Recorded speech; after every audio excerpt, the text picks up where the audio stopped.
Isa sa pinakasikat na birador ng Nueva Ecija noong dekada 80 dahil sa mala vigilante at brutal nitong pamamaraan sa pagtoda sa mga kriminal, kaya sumikat ang kanyang pangalan at kalaunan.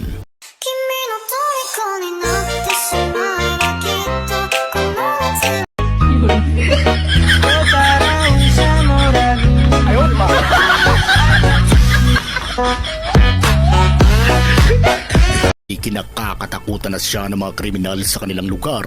Isa siya sa mga naging instrumento para tumahimik ang magulong lugar noon sa Nueva Ecija, lalo na noong dekada 80 dahil sa panahong yun ay laganap ang kriminalidad sa lugar. يعني مروق.